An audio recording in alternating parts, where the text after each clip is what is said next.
If your right hand causes you to sin, cut it off and throw it away. For it is better to lose one part of your body than for your whole body to go into hell. Have you ever considered that to achieve a great goal, you might have to sacrifice something?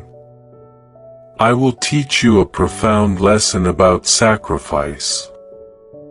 The right hand symbolizes the things you cherish most, your habits, your desires that can sometimes lead you to sin. When these things become obstacles on your path to me, you need to make a decisive choice.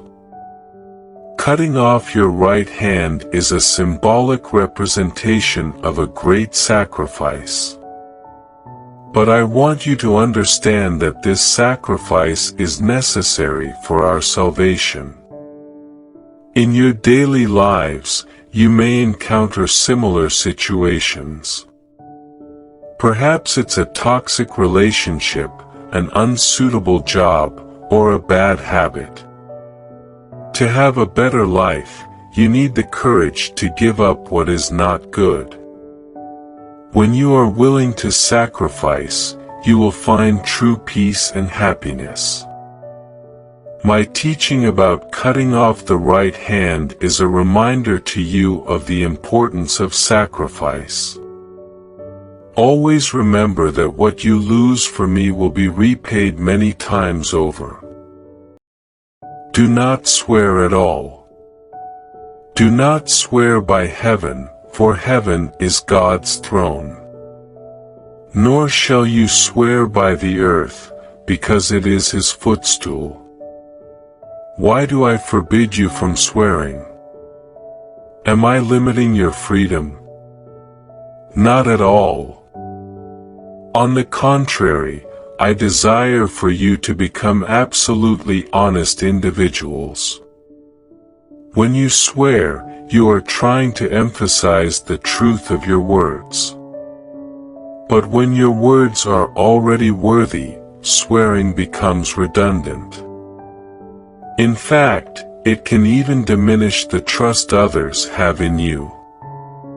Let your yes be yes, and your no, no, for whatever is more than these comes from the evil one.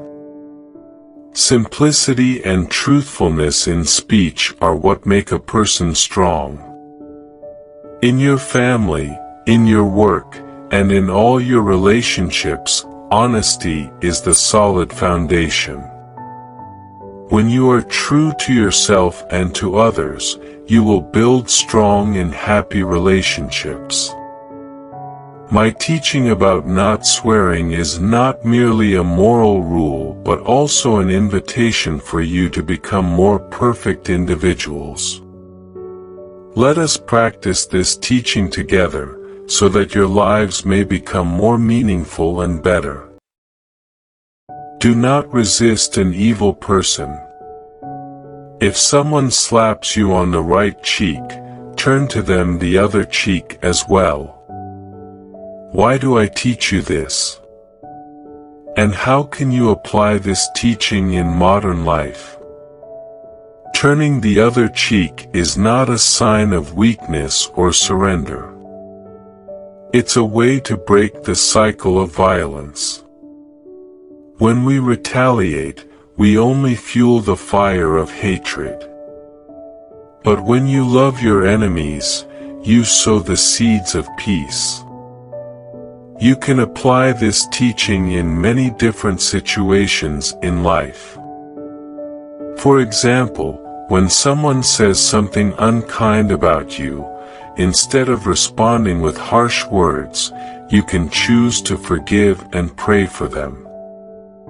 When someone treats you unfairly, you can seek to resolve the issue peacefully. When you love your enemies, you not only bring peace to yourself but also change the hearts of others. Love has the power to heal the deepest wounds. My teaching about loving your enemies is an invitation for you to live a higher life. By applying this teaching, you can become people who bring light and hope to the world. In daily life, you often face difficulties, strained relationships, and even hatred. So how do you overcome these things? My teaching about loving your enemies is a meaningful answer.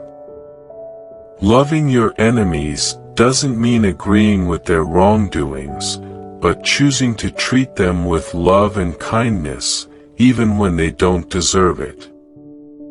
This teaching helps you overcome anger, resentment, and opens your heart to forgiveness. The benefits of loving your enemies, bringing peace to your soul, building better relationships, and becoming more like me.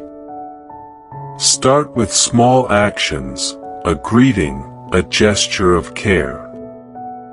Pray to me to give you the strength and love to practice this teaching.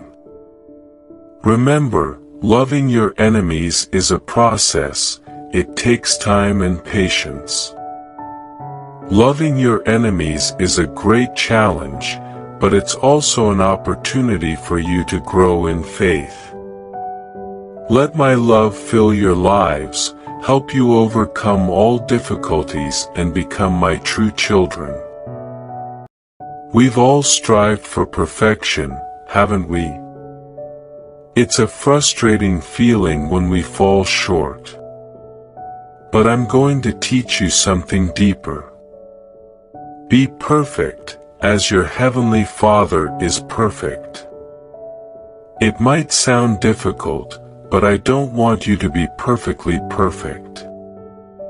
I want you to strive to be better every day, like a gardener tending to their plants. My perfection is found in love, forgiveness, and kindness.